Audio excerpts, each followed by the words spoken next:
morning. Duana, so nice to see you today, and I'm glad you're a part of our wonderful chat. Tell me, what is your biggest obstacle that you've been facing in your personal life or business life, and how did you get over it? So probably for me, one of the biggest obstacles obviously has been COVID and transitioning the business from in-person meetings and networking meetings and going everything online. Um, that's one of the biggest ones recently. And really anytime that I face an obstacle, I just like to recenter. I'll usually sit down with my journal and just start letting the thoughts flow, write them out, um, try to analyze whatever's creating a roadblock or an obstacle to my success, and just determine what I want my outcome to be and work backwards on a plan and just write it all out. How did you know that that was a tool for you to use? How did you get to that? I actually went to a seminar probably last September, and Hal Elrod was there. I don't know if you've ever heard of him. He's an author. And he was talking about his morning miracle, where he sits down and he does 6 rituals every morning. And one of them was journaling.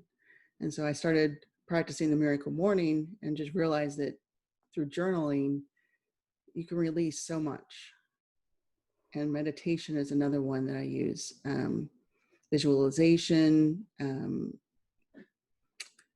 affirmations, and of course exercise is always a good one to release some energy. And how did you come to this comfort zone with visualizations? Because this is not something that everybody, just in the world says, oh gee whiz, I think I'm going to visualize, or what made you, it's one thing to know about it, one thing to be exposed to it, and one thing to really do it. What helped you decide that this is really going to work for me? I actually looked up a lot of different exercises on visualization because it's not something that just comes naturally. And the first few times you try it, you're just like, what is this all about? I don't understand this. But then I actually had a friend walk me through an exercise. And it's when you allow yourself to visualize and feel the energy that you get through visualizing a success. And then the more you do that and the more that you feel that energy and that positiveness that flows through you, it almost becomes addictive that you want to keep doing that. And it just helps set the tone for everything that you do. Yeah, and for one thing, I know that for me, visualizations also, when I really feel I'm in the moment, is because I use my senses, the 5 senses, and put myself in that situation. And for those of you who are not as familiar with it, it's a wonderful way to turn around a lot of other kinds of thinking that might not be as effective, and to focus in on the solution and not the problem. And it's a wonderful, powerful tool. And you must have a lot of stick-to-itness to do all these things. What gave you this stick-to-it? What gave you this kind of impetus? Because not a lot of people do stick to this kind of regimen and to be willing to do that. It takes commitment. It really does. And you just have to make that decision. And for me, it's okay, I'm going to do this for 5 days. Okay, now I've done it for 5. Let's see if I can stretch that to 10 days. So I tend to respond to little mini challenges that I give myself. And then it becomes, okay, now I've done it 30 days. Let's see if I can go 60. And that's just, it's something that you have to do within yourself to decide that you're going to do it and then follow through.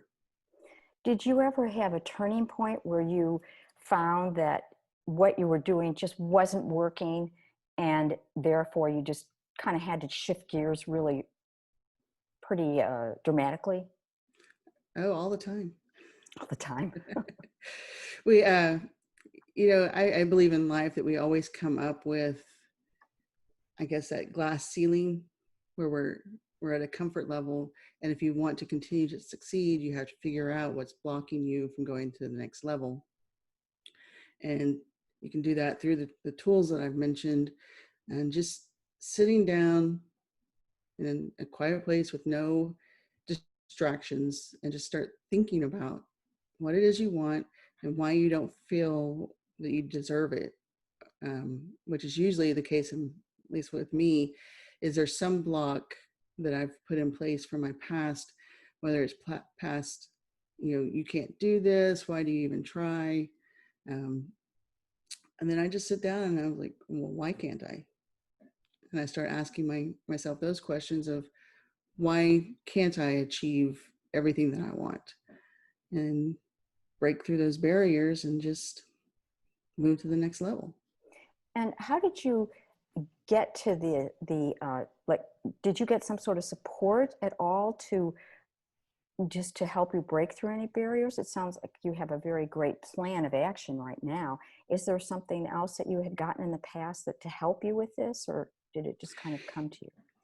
I find um, usually other women that are on the same track, just people that I can be accountable to.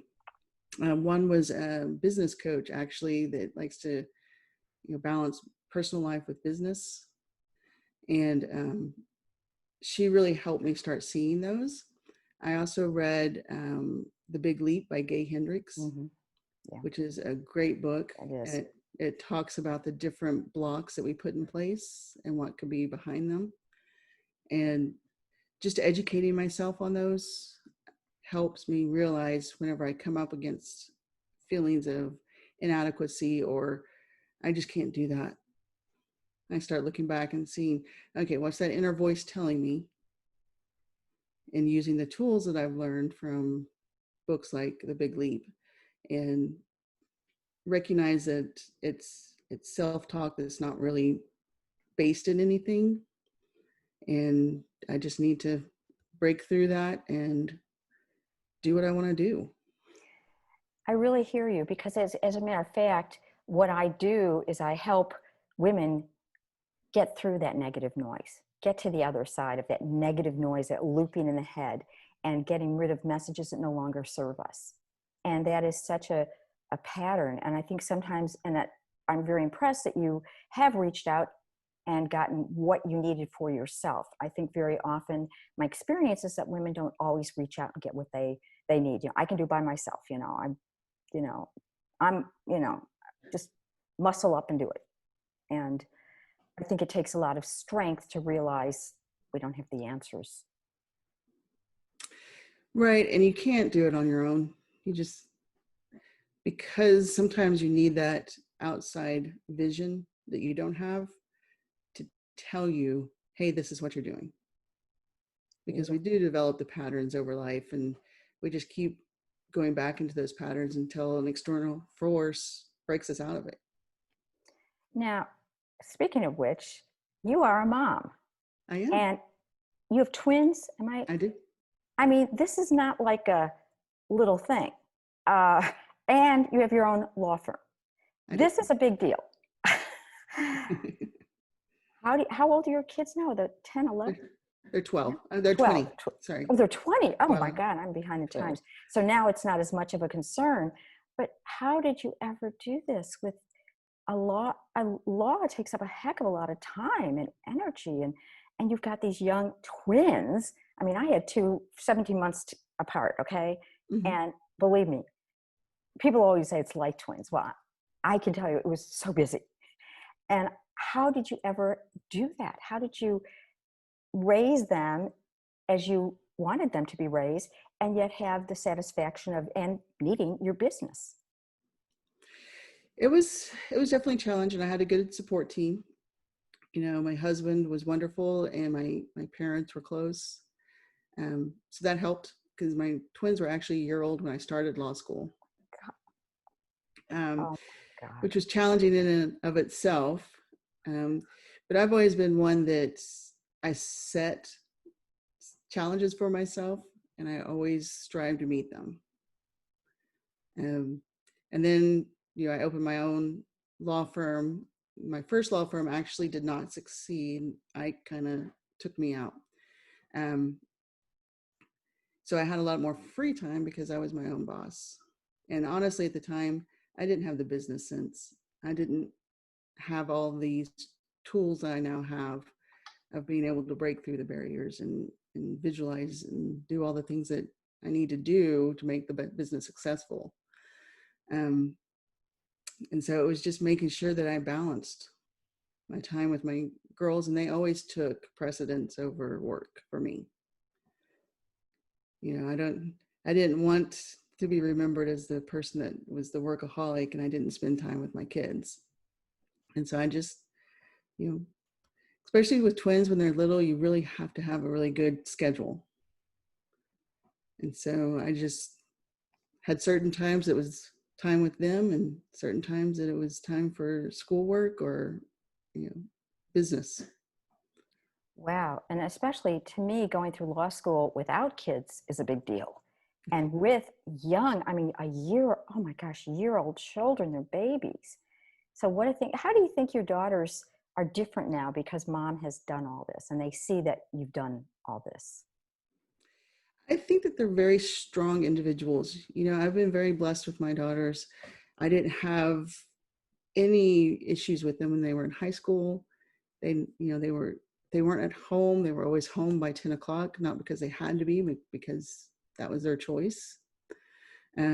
Never had to be on them for schoolwork. They always had straight A's. So, you know, I'd like to think that, you know, seeing mom go through things and be responsible and make sure that my work's done helped them develop that ethic. Wow. Have you ever thought about changing certain parts of doing law because of having a family?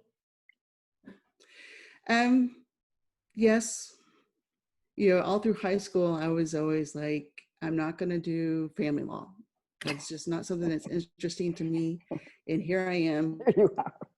you know, board certified in family law. And that's my main area of practice. So, you know, there's a plan for us. And when we stop resisting it, things go much better. And that's what I've done. Well, I think that it's so hopeful because so many of us are caught in we can only go so far and the negative noise stops, or we let a lot of outside noise come in, and especially in this period of our history. And really, it's so refreshing to hear that you have what works for you.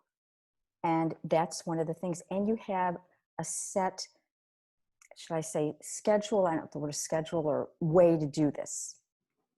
And I think that that's so important, a plan of action, I call it. I mean, be it flexible, but it's a plan Mm-hmm. of action.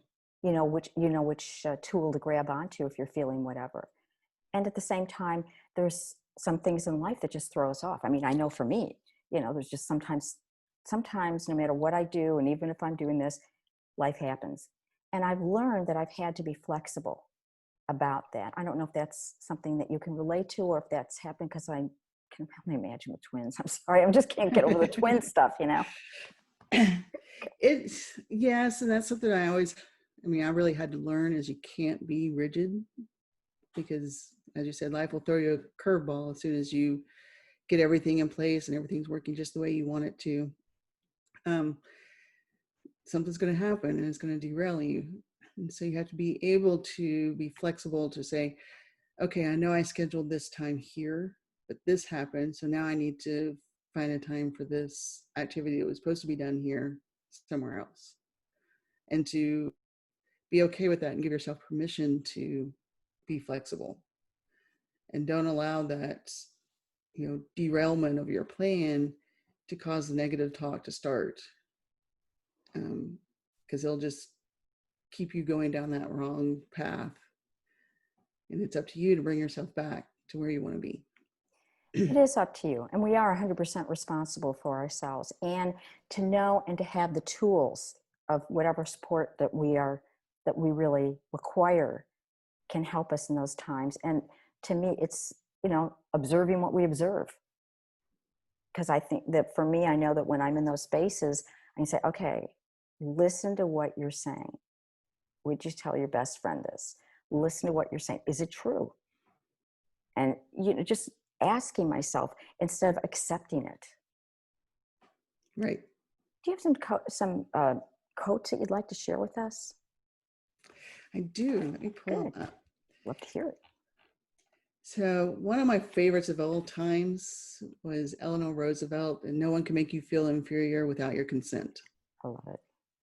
Beautiful. That has always been one of my favorites, and one I always told my girls when they're, mad at a friend or somebody had done something. And I'm always like, why waste your energy on somebody by allowing them to make you feel this way? Because they don't know that you're feeling this way, and frankly probably don't care.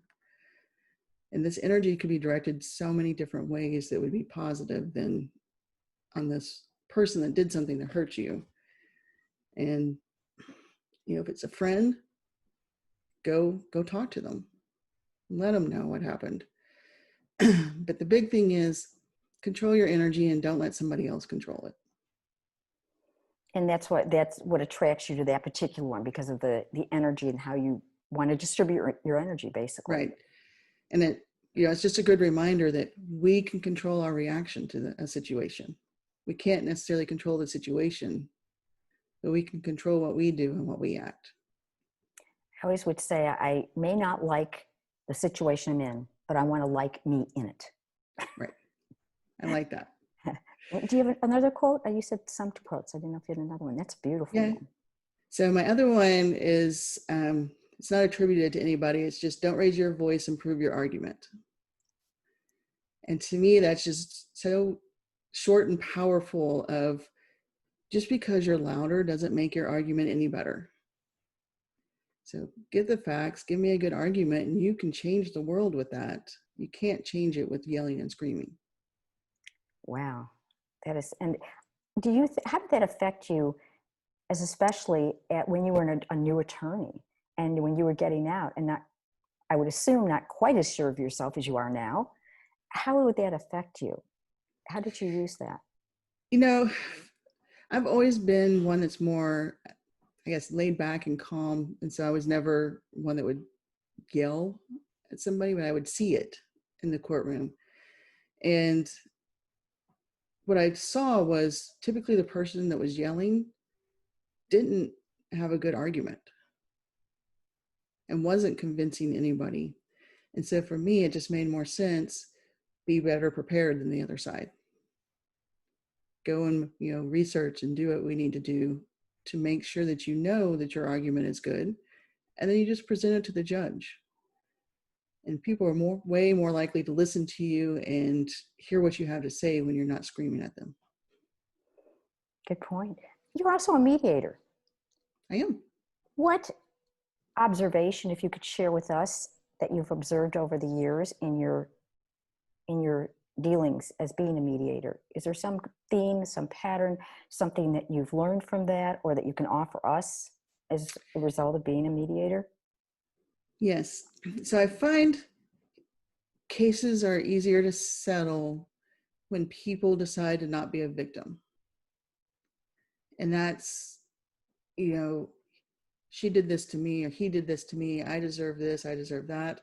Well, you're okay to feel that way, but that's not going to help get a settlement and to move this case forward. And so I try to steer them to looking at it as a business transaction. And, go ahead and vent, get your emotions out at the beginning, and then let's get down to business and see if we can come to common ground and get an agreement. It's interesting you say that.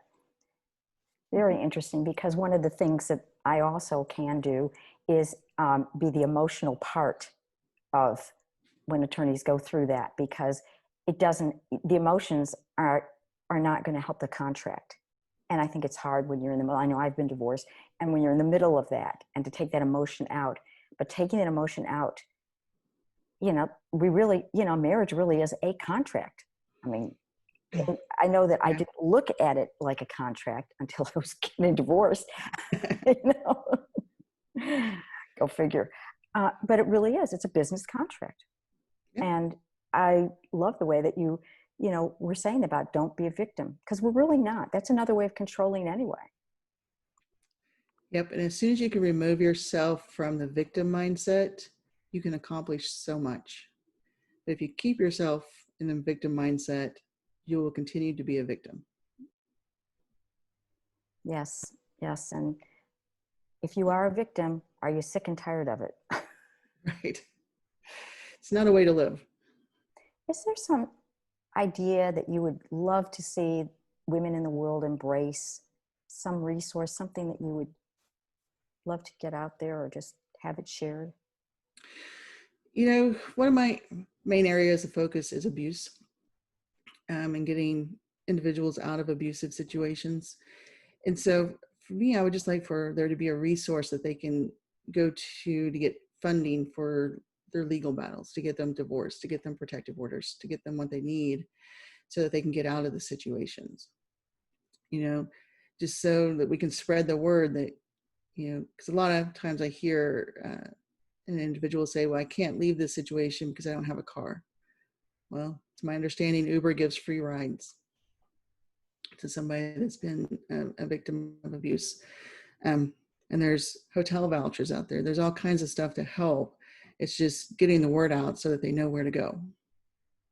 Well, I know I volunteered for a women's shelter and they would have services also, not to that extent, but they would have some of that. And it would be great if things were better known as what I'm hearing from you. And Correct. that's really something. And, I really love your energy. You are kind of a peaceful person to interview. It's very nice, because sometimes people are like so nervous. I mean, it's just wonderful. And it's a delight meeting you and chatting You with you. too. It really I is. enjoyed this. Thank you. Thank you so much. Thank you for coming. Yes, thank you.